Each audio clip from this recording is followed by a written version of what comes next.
Hello friends, and it's Funky Play Brothers, and please remember to subscribe to our YouTube. And today I'm reading part 3 of Five Nights at Freddy's, Tales from the Pizzaplex, number 7, Tiger Rock, by Scott Cawthon, Kaylee Parra, and Adrian Wagger. This is part 3. Last time we left off, the Tiger Rock tree was offline. Todd and Asher exchanged a glance. They both grinned, and Todd slowed so they could punch Kay in the arm. "You're weird," Kay shrugged. He knew Asher and Todd didn't get his interest in the spirit world. Whatever. "Hey, look," Todd pointed. The AR booth has a special thing today." Todd looked up past the heads of the kids and adults scattered in front of them.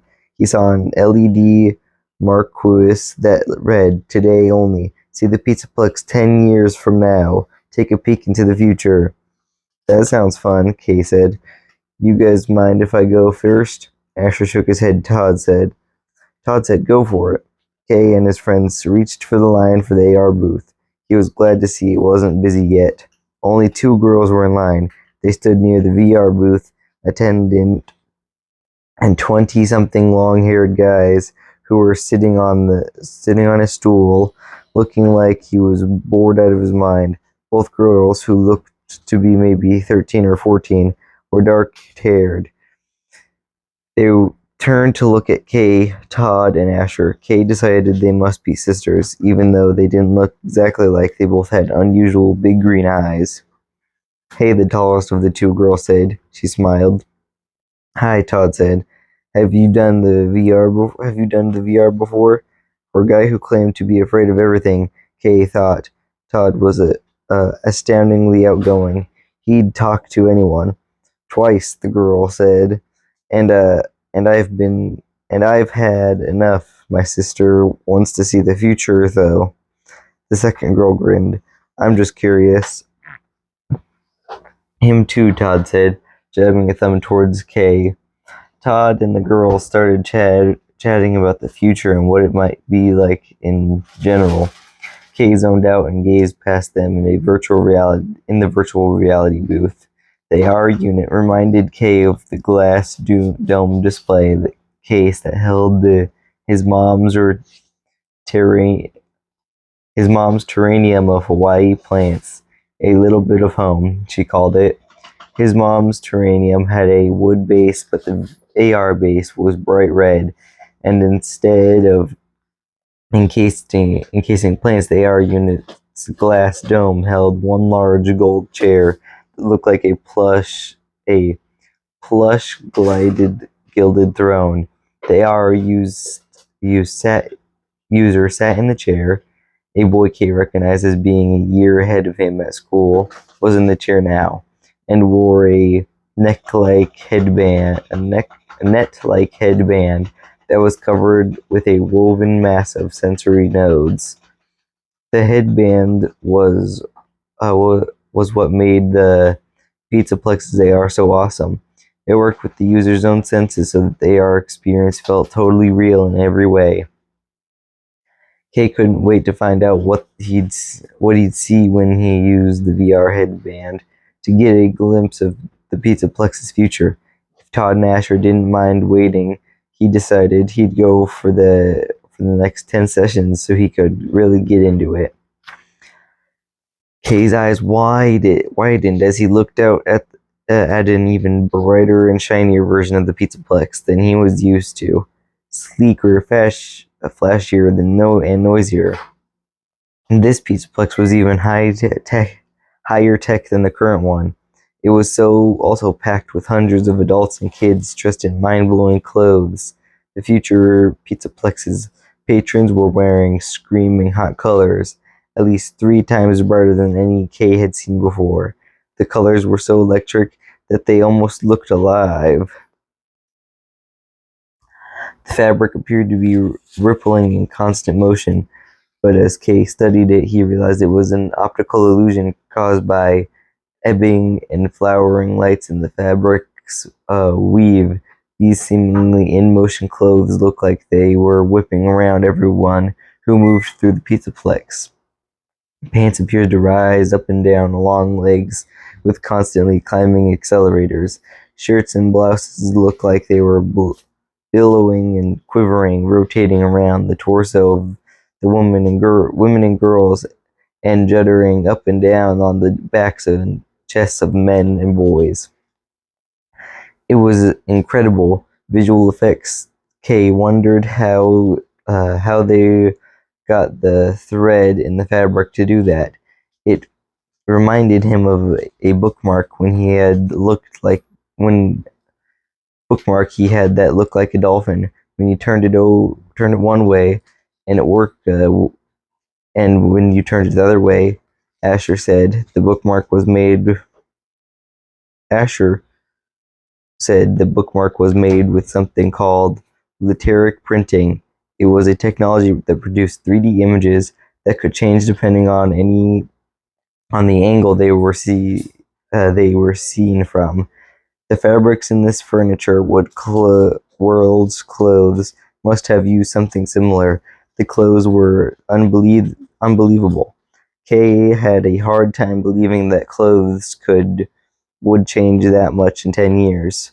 From what he'd seen in his parents' photo albums, the clothes they'd worn when they were Kay's age weren't that much different than what he wore now.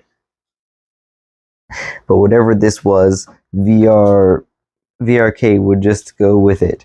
Kay watched a bullet-train-shaped roller coaster speed past overhead. The roller coaster whipped through the air like a serpent racing after prey. Its movement was a blur, and it looked totally magical because the roller coaster wasn't on tracks. It was literally flying. Whoa, Kay breathed, tilting his head back to see the silver comet-like coaster skim past overhead. His hair tickled his ears as the coaster stirred the air around him. The coaster's high-pitched drone reverberated through his ears. Someone uh, someone jostled Kay, and he grinned at the extraordinary realism of the VR experience. He pulled his attention from the roller coaster and he blinked in surprise. He was looking up into the astronomically real-looking eyes of a future version of Glamrock Freddy. "Hello there," Freddy said. Hi," Kay said. He goggled up at the tan bear standing in front of him. This is too much, he thought. Where's the animatronic performers in the present-day pizzaplex? Were made of smooth metal, all their costumes and features painted on. This animatronic, though still metallic, looked more like a real bear, or sort of a real bear. Glamrock Freddy still had the weird face, portraying round ears, huge eyes, and massive toothy smile of a metal bear.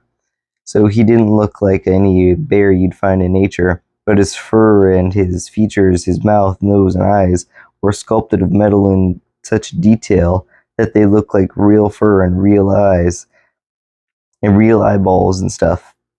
Over the real bare metal fur, Glamrock Freddy wore his usual costume, but this costume wasn't painted on. Instead of a metal black top hat welded to his metal head, Freddy's hat appeared to be made of real black felt. He also wore an actual fabric shirt with a light blue lightning bolt embedded, leather shoulder pads, and leather leggings. Real metal studded black leather bands wore around his wrists, and his claws were painted blue to match the lightning bolt, like the clothes on the Pizzaplex's visitors. Freddy's shirt appeared to jitter over his chest and back, and his legs looked like they were sliding up and down in constant motion. Kay nearly jumped out of his skin when this eye-popping Freddy stuck out a metallic furring-looking paw. "I'm Freddy, the future Freddy," he said in a deep, rumbly voice. Kay hesitated, then raised his own plump, short-fingered hand. "Kay," he said. "Kay, that's a great name," Freddy said. Freddy dropped Kay's hand and put a metallic paw on Kay's shoulder. "How about I show you around? We have a lot of things to see in the Pizzaplex." Sure," Kay said. For the next dizzying couple of minutes, Kay let Freddy lead him, paw on shoulder, along the walkway that circled the future pizzaplex there. The new theater resembled a castle like the old one, but it was made of what looked to be cut crystal and shimmering light. The theater's roof, like the one in the present-day pizzaplex, stretched to the top of the pizzaplex's dome roof, but this domed roof was different than the one he was used to. Instead of being made of stained glass, it was clear. And the roof was so clear that Kay wasn't sure there was a roof at all. When Freddy noticed Kay's upward gaze, Freddy said, "A state-of-the-art force field protects the pizzaplex while providing access to fresh air and a view of the pretty blue sky." "Cool," Kay said as he watched a crow swoop overhead and perch in midair. The bird must have been resting on the force field. "He doesn't zap anything, huh?" Kay said, pointing at the crow. And that's where we're stopped to the day today. Let's see if next time in part 4, we'll see if Freddy betrays Kay and reveals himself to be the mimic. So friends, thanks for listening. Like, comment, subscribe, hit the notification bell. Follow us on Twitter at the Funky Play Bros. Follow us on Instagram and TikTok at the Funky Play Brothers. Support our vlog at cashapp at the $ Funky Play Brothers. We can have more unboxings, more taste tests, more adventures, more monies, and for support. Thank you for watching. Bye.